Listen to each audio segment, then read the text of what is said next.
Hello, this is just a few thoughts and reflections on the archetype of the trickster. That's a question raised by a friend who is studying Jungian psychology, and she was speculating about the nature of tricksters and the role of that archetype and how we understand it. So this is just a few thoughts on the issue and how to kind of link it into paganism, although the course she's doing isn't specifically on paganism, but nonetheless I thought it might be interesting for her to think from it from a pagan point of view, because she's pagan, and maybe perhaps appeal to other people who might listen to this as well and have a few thoughts in these areas. Now, the archetype of the trickster is partly overlapping with the archetype of the shadow.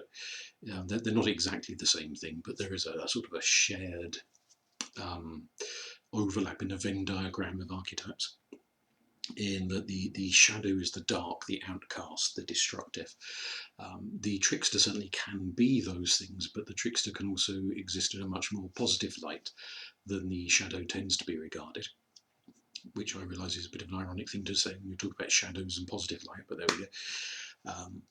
It represents an archetype that recurs in mythology, in legends, in storytelling, in not only the sort of the old-fashioned style of oral storytelling, but all the way through to novels and film and TV and stage plays and radio plays, and all the rest of it is this sort of recurrent image of the difficult, the challenging, the awkward person who comes in and shakes things up, sometimes with humour. A trickster can also be very much the sort of the clown, the joker, but not always with humour, sometimes in a quite alarming way rather than in a funny or humorous sort of way. And again, with the trickster and the clown, there's a sort of in Jungian writings, they're not 100% the same thing, although they are perhaps differing sides of the same coin in a sense, in that the role of clown can be exactly that, a role, like a mask, a persona, from the old Greek word for a mask, that somebody puts on, a bit like a clown putting on their face paint and the wig and the red nose and all the rest of it. And they perform an acknowledged role in society, whether that is fully a clown in a circus or somewhere like that, or whether it's a stand-up comic in a nightclub, or a famous comedy actor on stage doing some sort of funny play. They are acknowledged in the role of the comic, the comedian, the clown, the performer, the entertainer, and therefore they are perhaps a little bit more sedate in a sense than the full-on trickster who assumes that role but not in any formalised manner.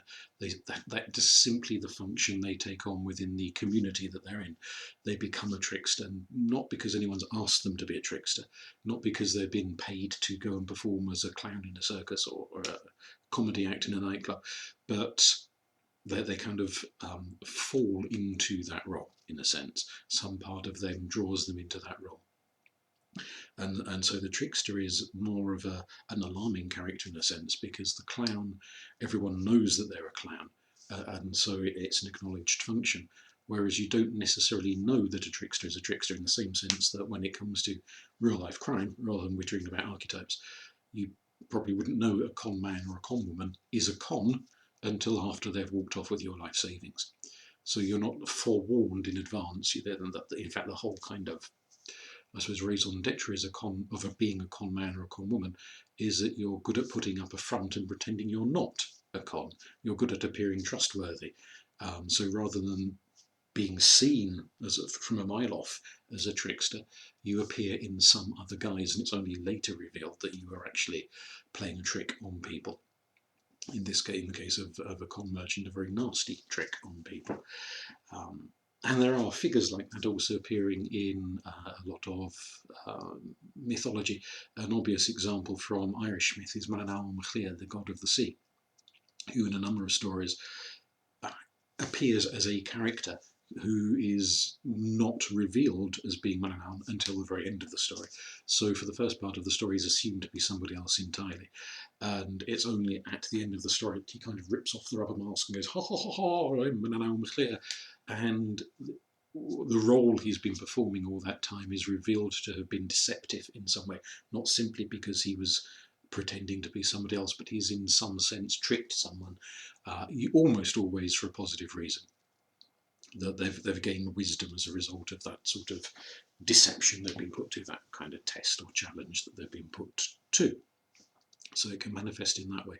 Now, one of the things I thought would be potentially interesting to talk about is the way in which the trickster archetype links into one of Jung's other ideas on the 4 personality types, which we've mentioned several times in previous recordings.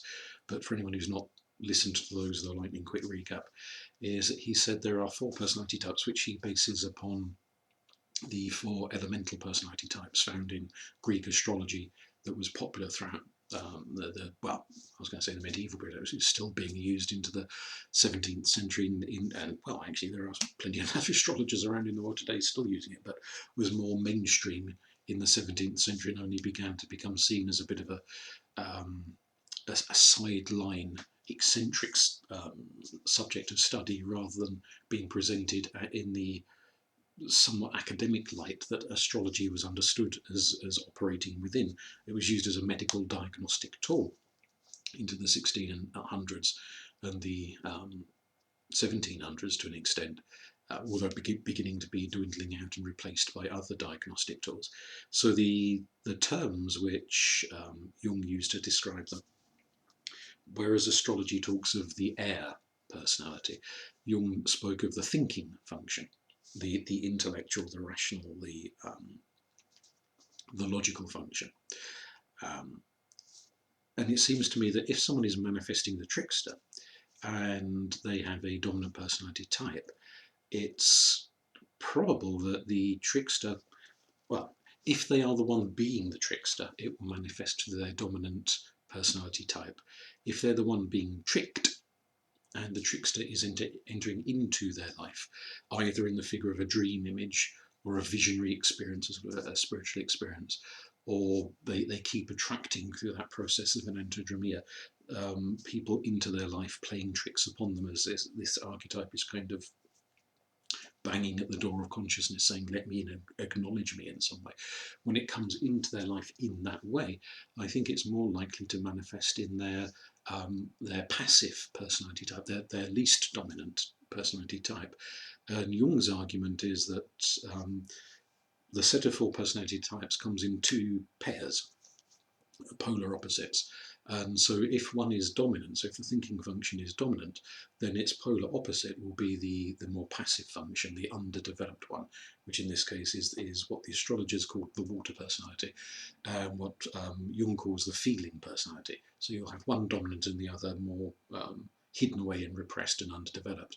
And so again, if the person is being the trickster, I think it'll be in their dominant route, whereas if they are the one getting tricked and encountering the trickster as an external manifestation, I think it's more likely to be in the submissive route, the underdeveloped route, because that is what is trying to push its way into their life and saying, I need to be more developed, I need to be more articulated and rounded in your consciousness. To achieve that sense of Zizigi that Jung says through maturity, post the age of 40 usually, then that's when you finally get the chance to balance up your various different forces. It's not guaranteed you'll succeed, of course, but you'll at least get the chance to balance those forces up and achieve true consciousness and a mature spirituality. So what I'm going to do is suggest ways in which the trickster manifests in 4 different ways through the 4 different personality types. And this is my interpretation of how I see these things playing out. It's not necessarily how Jungian therapists might interpret this, perhaps in a slightly different light. So we'll start with the thinking one, because I've just mentioned that. So I think there what we're looking at, whether the thinking is dominant or the thinking personality type is more underdeveloped in either direction, is the archetype of the adversary, where the trickster becomes the adversary. It's one of the 4 ways we can think of the trickster as manifesting through these different personality types. And the adversary is very much the original sense of Satan in Judeo-Christianity. That Satan, or Samael, the Hebrew name, means adversary, the adversary. And it's fairly clear in the early Judaic writings and the interpretations of the Torah and so on that the angel Samael is not evil in the sense that we think of the devil and Satan these days as all kind of hammer horror and horns and hooves and eating babies and things. Rather, Samael is more like a prosecuting counsel in a trial. And come the eventual day in which souls are evaluated before the divine, then it's the job of Samael to stand there with this big book and kind of flick through it and say, oh, I see on Tuesday in the year 1995, you did so-and-so thing. And to list all of the naughty deeds an individual has performed. And the defending angel, as it were, lists all the good deeds that someone's performed. And then an evaluation is made of them. Do their good deeds outweigh their bad deeds, or vice versa? So, in a sense, Samael is not a jovial character. I mean, who wants to feel very sympathetic towards someone who is listing every single awful feature of your personality, or every single dreadful thing you've ever done since the year dot? You're not likely to have very warm, glowing, affectionate feelings for such a person. But they're not there to make you do evil, and this kind of hammer horror version of the devil is forcing people to do wicked things. Samael rather is recording, listing, and presenting this to the individual to say, you did this wrong. Account for yourself. And that, I think, is the underlying quality or trait that the trickster takes on in this manifestation. In listing what someone has done wrong, in keeping an account, which could be maybe somebody who comes into your life who's very prone to brood and stew and fulminate about all the things that have been done wrong against them, whether by you or by somebody else, and goes on and on and on and on and on about it. And it is certainly very kind of popular within political circles these days, or some political circles at any rate, for individuals to kind of do an accounting, whether of another individual or of an entire collective, and say, well, this society, this group of people, that bunch of people, they've done X, Y, Z wrong over the last 500 years, and go into great kind of detailed accusations as if the people today are responsible for what their ancestors did. And there's that process of accounting for awfulness and banging on about things like privilege, and you've done this and you've done that and you've done, you have these advantages, how very dare you. Or there is that kind of accounting process going on. And there, whilst that can get totally out of hand, there is also a positive role to making a person confront their own individual history and get them to acknowledge what they have done wrong, to think about it. And this is where we come to that thinking function: to think, to reflect, to remember, to understand, to try to account for why you did whatever it was that you did that was perhaps rather horrible in some respects and injured somebody somewhere. To account not just as individuals, but perhaps to account collectively. And maybe this is an area where things get a little bit confusing and uncertain, in that we've had individualism as a prominent force in Western society and to an extent Eastern society for several centuries now, which has pulled us away from that kind of tribal collectivist way of thinking, where the notion that you could be responsible in some way for an action performed by an ancestor or a living relative, and that you to some extent carry the can for what they do. That's a very common way of thinking in collectivist tribal cultures, but it's an odd way for individualist Westerners to think, and there is a kind of a balancing act going on in how we understand in this process of individuation, which Jung said is something we must all strive for. So very much centred in that Western individualism. How do we strive towards understanding our position in the collective, even as we individuate? I'm not sure what the answer on that one is, but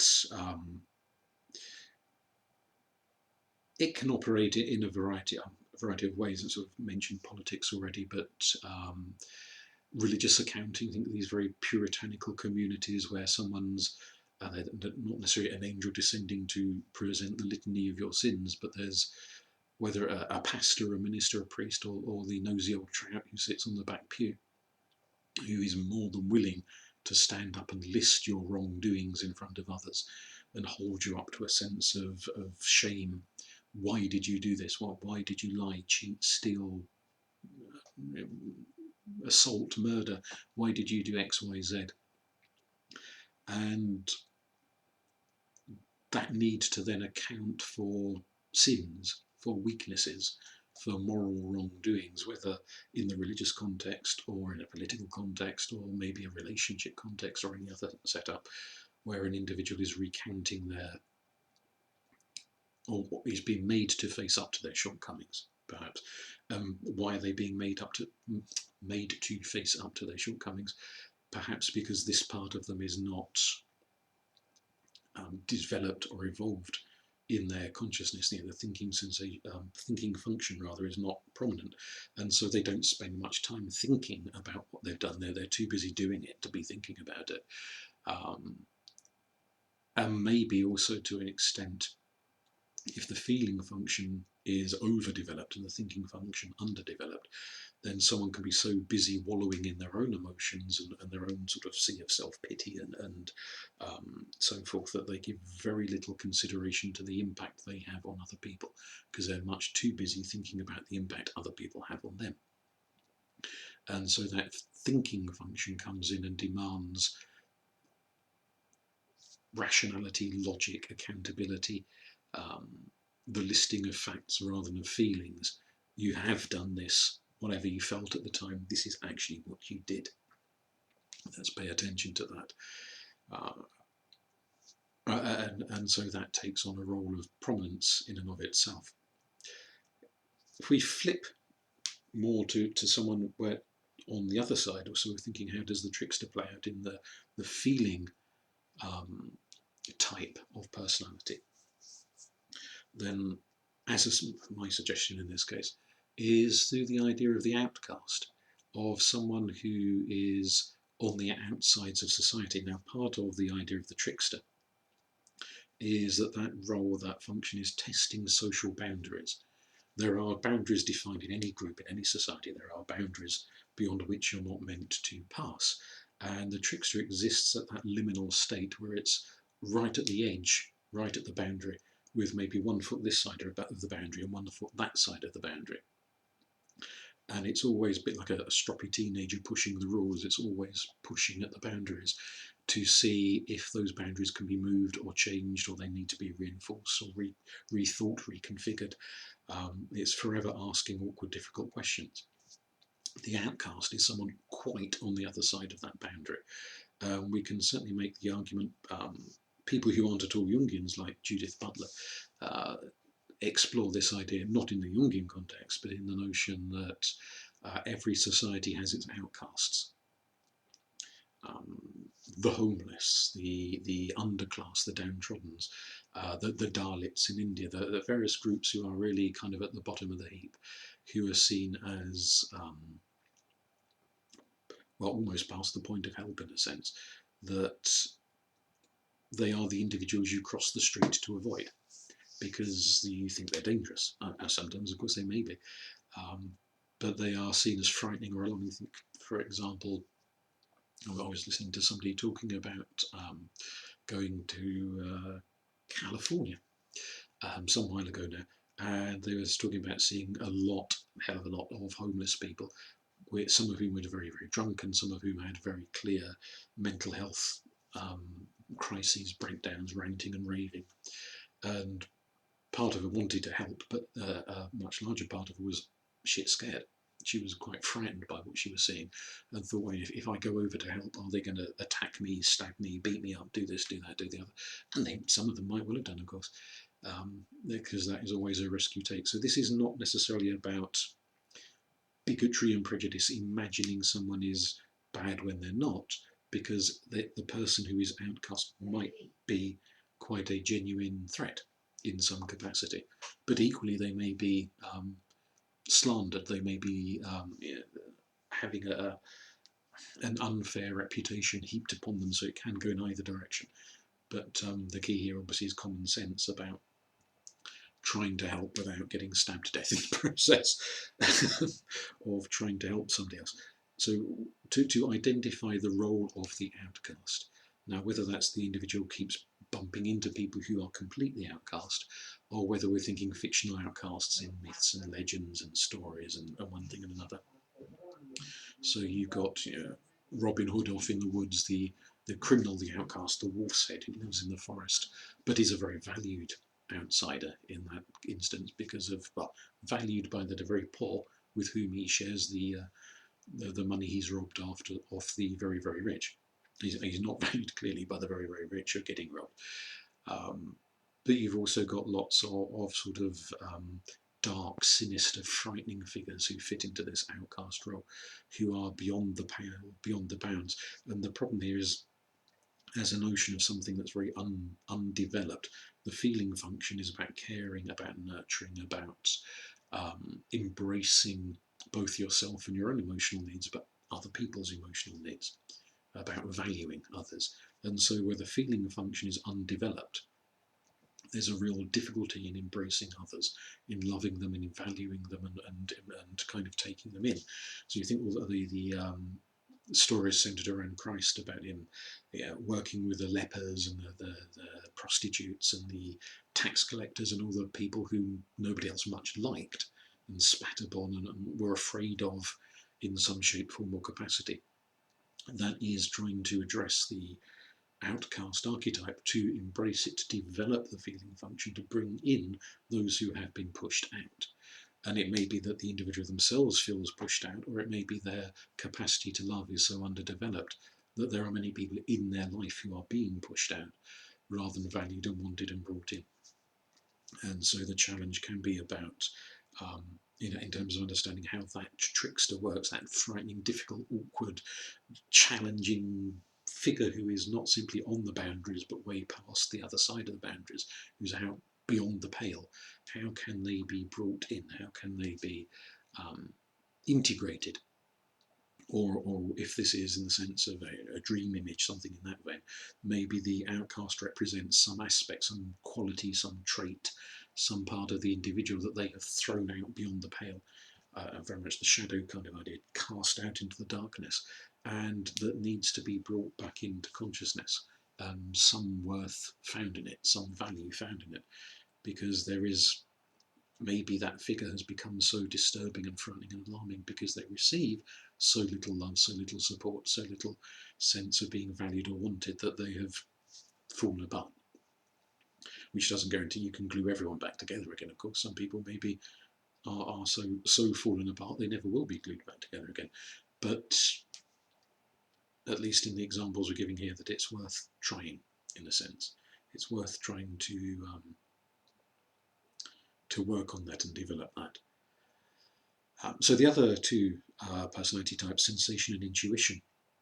Sensation is what astrologers refer to as the earth personality type, the very practical, very pragmatic, very structured, very organised, very disciplined sort of personality. Someone who'd work very well in a management position because they're very good at logistics and organising and structuring and form filling and keeping track of everything. When that becomes excessive, it becomes domineering and tyrannical. It becomes over the top, becomes excessive. And what's needed when it's excessive is the undeveloped quality, which is intuition, or in astrological terms, the fire personality. And I think in this sense, the underdeveloped trait that can be understood through trickster archetype is that of the jester. So you've got the overdeveloped king or queen or lord of the manor, who's full of their own importance and power and materialism and success and worldly knowledge and understanding, who's become so overfull of that they're terribly rigid and very pompous and very up themselves. And as per all those medieval courts, the only person who had a hope in hell of taking the pee out of the king or the queen and getting away with it and keeping their head attached to their neck was the court jester. So the jester, this wild, cackling, laughing, cavorting figure, comes in to mock the rigid, overly structured, overly worldly, overly pompous sensation type, the overdeveloped sensation type, whether that is literally the kind of the medieval court jester, or it's understood as the stand-up comedian, or as the piss-taking friend who's always got some cutting quip, who's a bit of a motor mouth, and is forever challenging and again pushing boundaries, seeing what they can get away with, who tells, not just in this very PC sense of telling truth to power by mocking the very powerful and afflicted, but will also equally mock those who are what's these days called punching down. They'll do the edgy jokes, the ones that are they a bit racist, a bit sexist, a bit this, a bit that. They're as likely to go down the Bernard Manning route as they are likely to go down the student union stand-up comic route of punching up towards authority and knocking authority. They can go in either direction, because in both cases they are pushing other people's concepts of acceptability, other people's concepts of order and propriety even, and proper ways of living, proper attitudes, acceptable notions, acceptable forms. And it is that constant pushing, pushing, pushing. Their function, if you like, of the jester is to say the unspeakable, is to say the things that nobody else dares to say. They might privately think it, of course, but none of them dare to say it. Once the jester has said it, it's out there. Whether people laugh uproariously, or they laugh nervously, or they sit there with a face on them like a sour lemon glaring because it's not funny, nonetheless, it has been said. It has that genie, if you like, is out of the bottle once the jester has told their jokes, such as they are. And it puts me in mind, again, back to mythology and legend. You've got stories like Balbo, or the figure of Balbo, rather than the story told about her, when the Greek goddess Demeter goes into a state of terrible grief when her daughter is whisked off to the underworld by Hades. And Demeter is a very kind of, well, she's literally an Earth Mother. She is the Earth Mother, but she's a very, I suppose, possessive mother. She defines herself by her relationship with her daughter. When she's bereft of her daughter, she's grieving in the most phenomenal ways possible, ripping clumps of her hair out and the blood splattering here, there and everywhere, and that blood splatter grows to become the first poppies, which are then used by Hypnos to create an opiate draught to put Demeter to sleep, which is the winter, when the Earth Mother goes to sleep. How they begin to draw Demeter out of her gloom, out of her despair, out of her misery, before they strike the bargain with Hades, the husband of the abducted daughter, Kore, who was called Kore, becomes Proserpina or Persephone in the Greek as a new married name. They do strike that deal eventually, but part of the kind of getting Demeter out of her cave of gloom is that the goddess Balbo goes along and does a very lewd sort of striptease come belly dance type of an act outside the cave where Demeter is hiding, and is so rude, so kind of crass and vulgar and flashing her bits every which way but loose, that everyone's falling around laughing their socks off, and then Demeter hears laughter and she comes out and sees this very saucy dance act, and she falls around laughing. And again, we've got this idea of laughter as a medicine, laughter as a cure. You don't have to go the full Patch Adams route on that one, but laughter as a challenge to despair, to despondency, to bleakness, to kind of lift somebody out of that excessive frozen waste, which is potentially the sensation function when it's far too overdeveloped and lacks balance, lacks harmony. The flip side is the rebel, where the capacity for order is underdeveloped. The capacity for structure is underdeveloped, and the intuitive, the lightning flashes of ideas, the fiery passions, the burning energies, the the imagination and the inventiveness and the creativity is full throttle. The rebel or the anarchist, the one who doesn't simply challenge order, but wants to live without it in this kind of mad, crazy, dynamic burst of energy, struggles to develop that sense of order, struggles to develop that sense of structure, and so when there's too much intuition, the rebel is the manifestation of the lack of order, the lack of structure. A bit like old James Dean in his famous film quote about what are you rebelling against? What have you got? I'll rebel against any bloody thing. You just tell me what's going on, and I'll kick up a fuss and scream and shout and lob brick through windows and tear down anything, no matter what. Not whether it's a good structure or a bad structure, doesn't matter. I'll just tear anything down. Which obviously has a bit of a resonance with things going on in the world at the moment, where people can get so eaten up with the passion, the fury, the fire, the anger, the flame, there's a sort of sense of justice and all the rest of it, that they'll tear down everything and anything in sight, whether it is part of the system or whether it's just some poor bugger's house or their shop or whatever it is that they work in, and it's all burnt to ashes.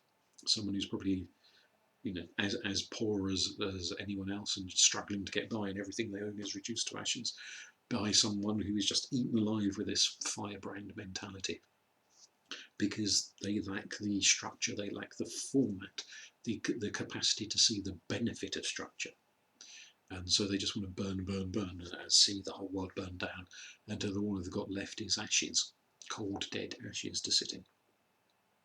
So that's the sort of flip side of that. And to a point, I suppose, if we're thinking mythical figures and so on,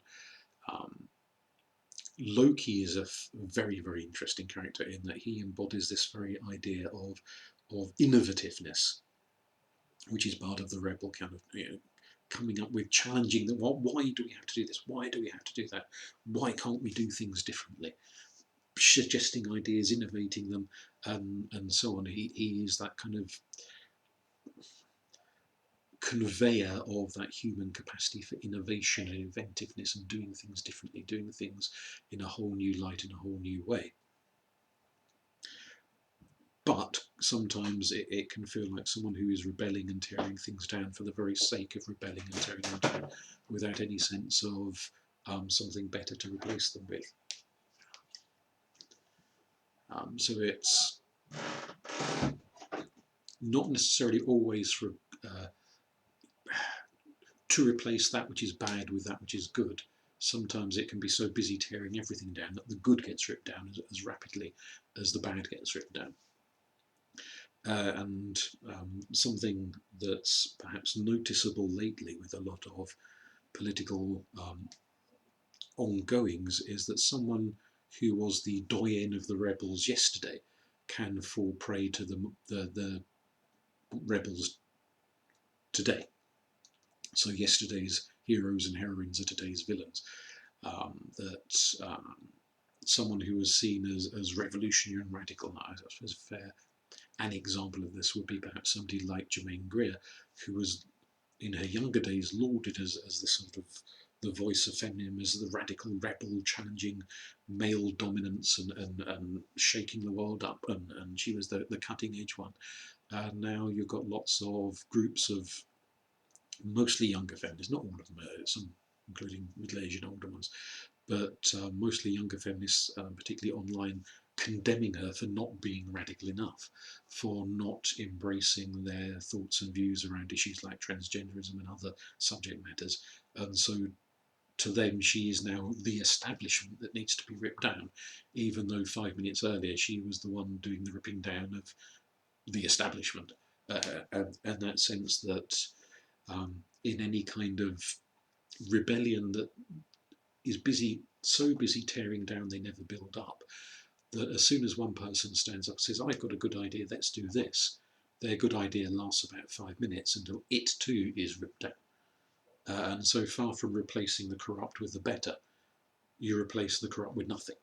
And it's just tearing, which is the risk, if you like, of that undeveloped sensation function and the overdeveloped intuitive function. It's always coming up with ideas, but those ideas never go anywhere because they're never built, they're never structured, they're never shaped. They lack the discipline to bring anything to fruition.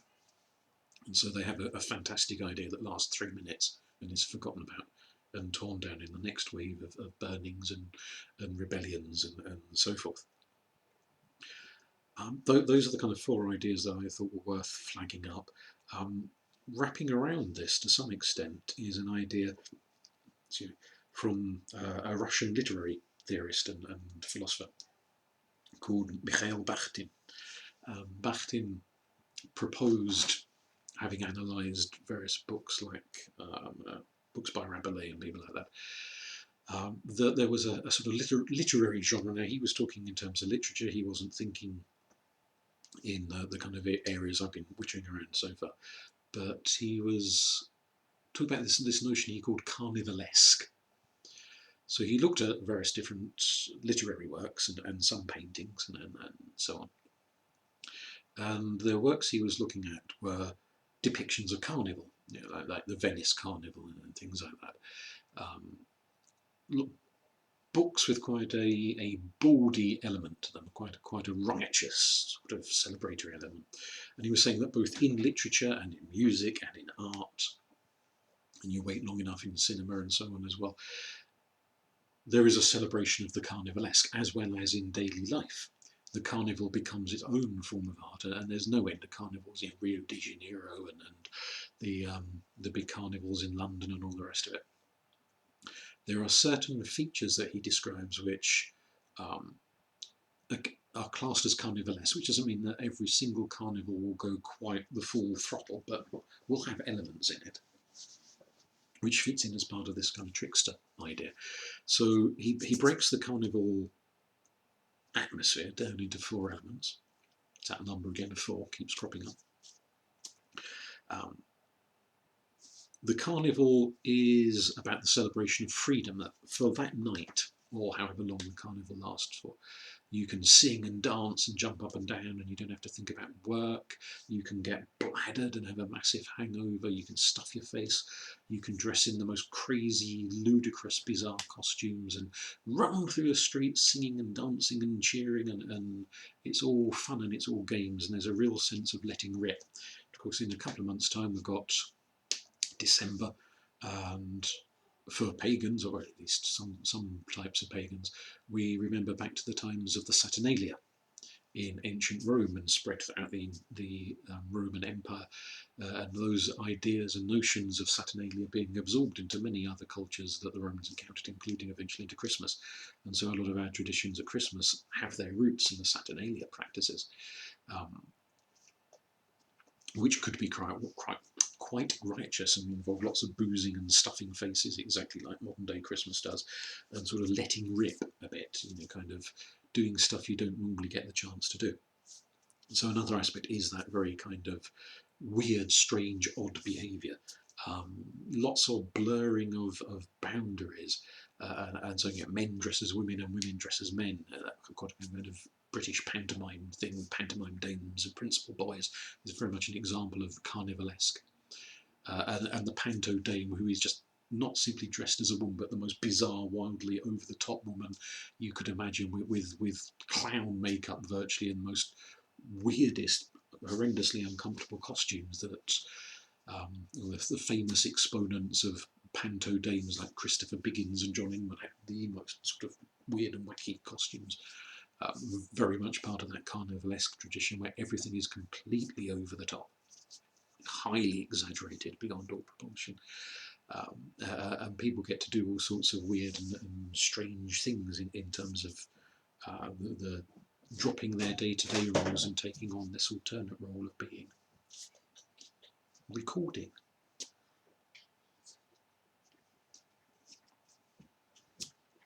One of the other angles that Bakhtin talks about is the French notion of the mésalliance. People from walks of life who would not normally rub shoulders on the carnival rub shoulders. So the usual example that's given is the very rich rubbing shoulders with the very poor as they all join in the carnival. They're all parading in the streets. They're all swigging beer or wine or whatever it is with each other, and getting so ratted they're slapping each other on the back, and they're being friendly to each other. As soon as they sober up, straight back to usual. But in those moments, the social barriers and differences between people are dissolved, and that, he says, is a very central feature of carnivalesque, that the things you're not allowed to do, the people you're not normally allowed to talk to. So if men and women aren't normally allowed to mix, during carnival they mix. If rich and poor never normally mix, in carnival they mix. All sorts of other barriers that might exist in day-to-day life are, for the period of the carnival, dropped and dissolved. And so we're back to that trickster element of the figure at the boundaries, pushing the boundaries of acceptability, pushing against social norms, pushing against conventions, challenging what people are allowed to do, what people are not allowed to do, what they're discouraged from doing, and not necessarily sweeping these conventions away forever and ever, but pushing them, challenging them, and saying that everyone needs a chance to drop the rules for a little while. Even if they pick them up again the next day along with their hangover, that for a little while they drop their inhibitions, they drop their underwear, they drop all sorts of things, and they just let rip. And so the trickster is about that moment of letting rip. And those societies, I think of those kind of 16th, 17th century Puritans, and there's plenty of Puritans still around in the 21st century, who will walk around with a permanent look of a sour lemon about them, disapproving of everyone and everything, and being all very po-faced and very immoral, and will stick up their arse. They are the very people who need to let rip. The more rigid they become, the more the trickster looms just beyond the boundaries, bang at the gates, demanding to be let in. The more people say, you can't say these jokes, the more they'll go and say them. The more somebody says you can't do that, the more someone will want to go and do it. So it's a kind of an instinct, if you like, this archetypal drive to rebel, to tear against regulations. The tighter they are, the stronger the drive gets. The fourth bit he talks about, or Bakhtin, is this idea of obscenity and profanity, that all of the usual rules around polite speech and respecting religious places and sanctity and customs for the moment of the carnival go out the window. So you'll have people walking around naked, or walking around in some carnival, and again you can see paintings from centuries past with elements of this in, as well as descriptions in books and so on, will walk around with a giant paper mache knob on the front of their costume, or big comedy boobs made out of whatever material they used to make them out of, straw or something. And everything's over the top and ludicrous and bizarre and vulgar and crass, and yeah, there's lots of rude jokes and people getting up to really quite explicit things, or dressing as, like a vicars and tarts party, dressing as vicars, dressing as nuns. Everything is over the top, everything is wild. The boy bishops that were a popular fad over Christmas time in centuries past. So getting a kid, dressing them up in a miniature bishop's outfit, and then they could give orders, and everyone, usually funny comedy orders, everyone had to go and do. If the boy bishop said, right, bark like dogs, everyone would go and bark like a dog, and if they said oink like a pig, they'd all go and oink like pigs. And just for that short period of time, they would have someone who was the lord of misrule, someone in charge of the mayhem, directing it, steering it, getting people to do crazier and crazier things, often with the assumption that, what's that phrase people using, what goes on the holiday stays on the holiday. I think it's something like that. In other words, what we get up to over there, well, we don't talk about it when we come back over here. So it's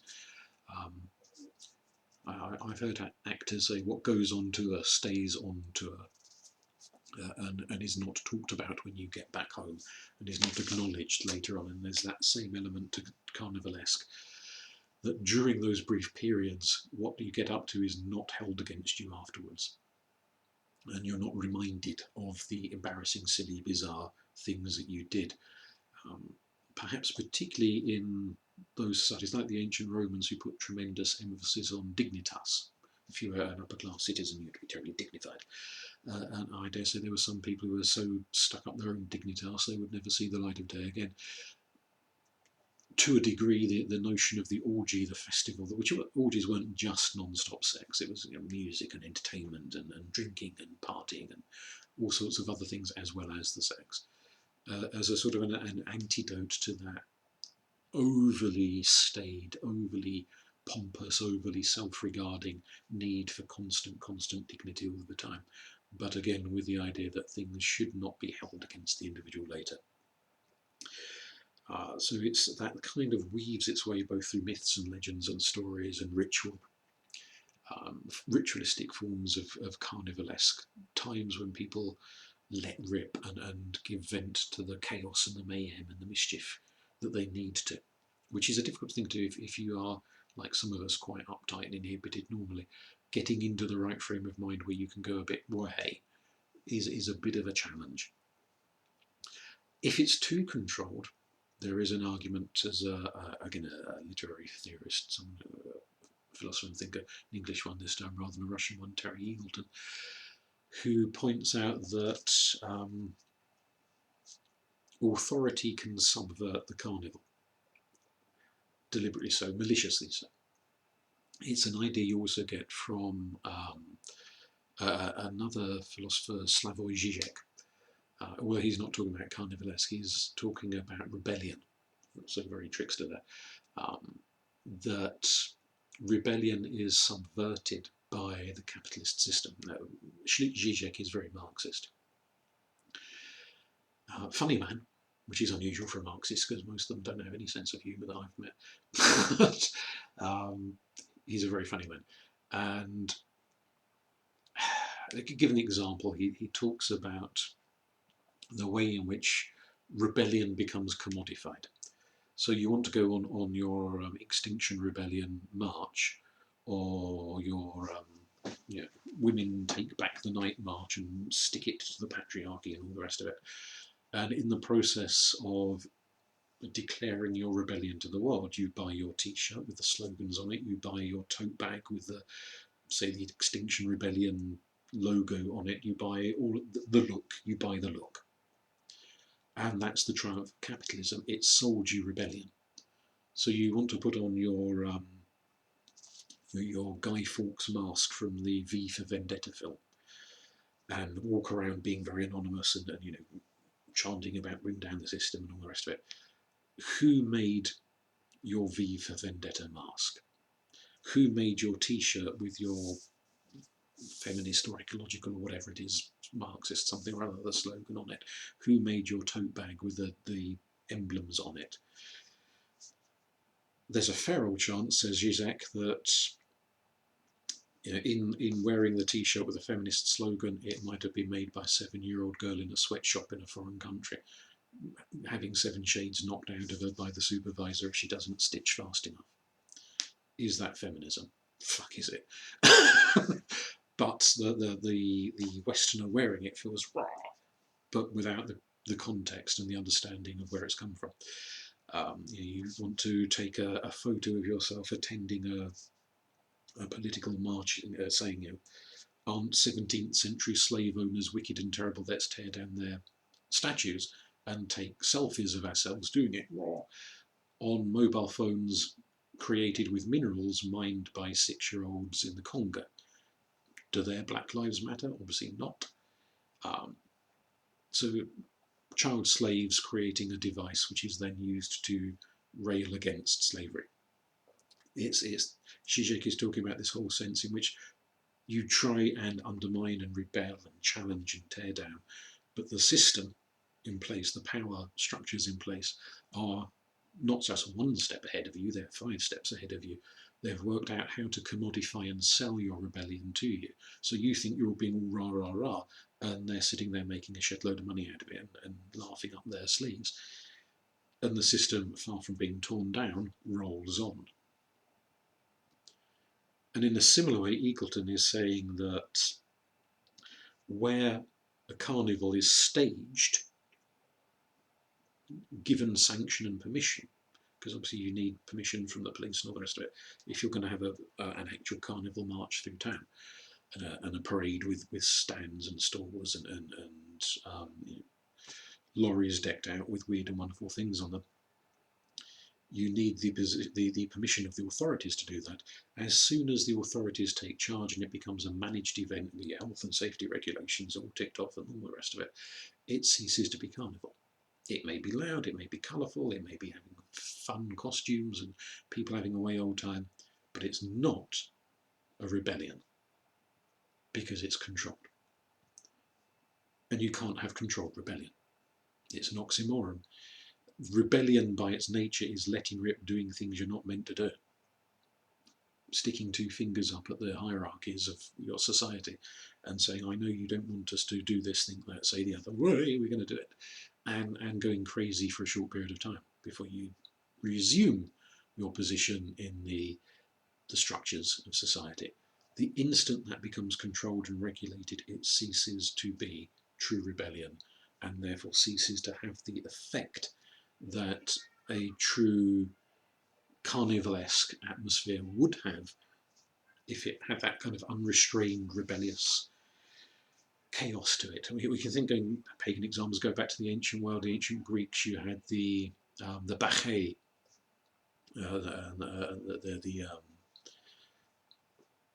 the Maenads, the devotees of Dionysus in Greece and Rome. Almost all of them female, who would drink bath loads of Retsina or whatever they could lay hands to, get roaringly drunk, rampage through the streets, banging drums, blowing on trumpets, getting their tits out and you know, doing all sorts of orgiastic things, and sometimes attacking people and murdering them at random just because they were there, that they'd worked themselves up into such a frenzy. In fact, it's one of the few pagan cults which the pagan authorities tried to put a stop to because of the violence, because of the murder and the bloodshed. So that's an example of the real dark side, if you like, of the carnivalesque, not just the running through the streets naked and drunk and having a roll in the hay with whoever you fancy, but the potential for violence and that kind of murderous disorder, which makes carnivalesque edgy, well, edgy is one way of putting it, dangerous and dark. It's not just about fun and parties and funny masks and getting drunk and dancing on the tables. It has that potential to descend into real frightening mayhem and violence and injury and suffering. So that's why authorities are quite frightened by it and why they like clamping down on it. But you've got this kind of difficult to resolve dilemma in that, on the one hand, none of us want to be murdered by a drunken mob, fair play. On the other hand, if it's clamped down on too much, you lose the very impetus, the very drive, the very force of what carnivalesque and the trickster, that archetype that drives, lives through, swims through like a fish through water, swims through that carnivalesque atmosphere. Very, very kind of sword edge path to tread. And I do, I'm actually thinking, over the last few days we've seen scenes on the news in this country, and probably other countries too, but I've only seen the news with regard to this country, of talk of lockdown and closing pubs at 10 o'clock and all the rest of it, and large gangs of very loud, very noisy youngsters, maybe a few older people too, but mainly youngsters, getting really, really drunk out their skull, dancing on police cars, breaking all of the rules around social distancing. It's loud, it's musical, it's over the top, it's wild, it's drunk, it's carnivalesque. It's challenging the rules in a very dangerous way because they could all end up with infections and Lord knows what else, passing it on to their grannies the very next day. But that is the kind of carnivalesque atmosphere that Bakhtin is describing. It's pushing at boundaries against the preferences of those in authority and in control of what they would prefer people to do. And I don't know how you strike a balance on this one, but effectively it's saying the more you clamp down on people, the more they're going to want to let rip and break those rules, no matter how much you tell them those rules are for their own good, as well they might be. But the more you stifle someone, the more eventually, some people have got a slower fuse than others, the more they will reach the point where they'll want to just throw abandon to the wind and go wild.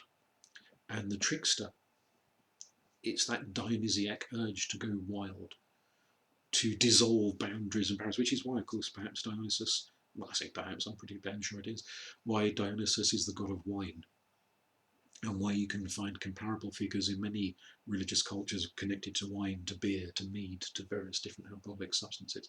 Because alcohol, for all of the horrors that it brings to the world, also has this power to dissolve inhibitions, to dissolve rules and regulations, to dissolve dignity and dignitas, and get people revealing the truths within. One of Jung's famous quotes is that if you give somebody a mask, you'll see their real face very, very quickly.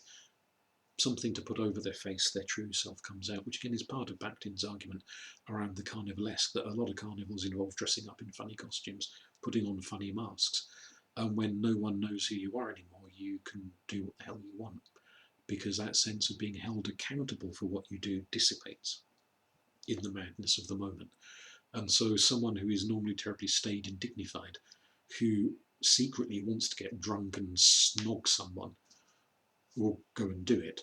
And the person who secretly wants to dance on the tables, who is normally far too inhibited to dance at all, will go wild, and they may not dance terribly well, of course. There's no, not suggesting they'll be a prima ballerina or something, but they will throw themselves around with complete abandon and give in to the rhythm of the night and all of the rest of it.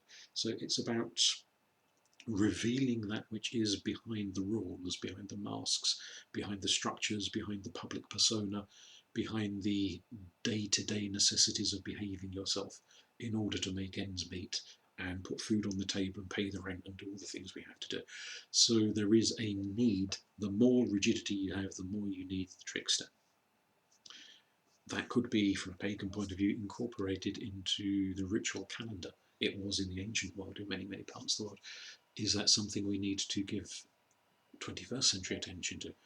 Do we have rituals which, as well as the more kind of dignified rituals, do we include a ritual, or two or three or four, during the course of the year, where the whole point of the ritual is to go nuts? Let rip, dress up, make a tit of yourself, dance on the tables, have a way old time, indulge that Dionysiac trickster spirit, say things you're not normally allowed to say, and sober up the next day and go back to an adjusted form of normal, because you've let off that steam, the steam built up by the pressure of rigidity, of too much structure, too much hierarchy, too much of being one thing that you're never allowed to be anything else, which brings us back to the stuff we were saying earlier about the personality types. Spend too much time being a sensation or a thinking or a feeling or an intuitive person, you don't have much time to be anything else. And so the trickster comes in and says, be something else. Be something different from what you normally are. Stick a toe into that water that you never normally put your foot into.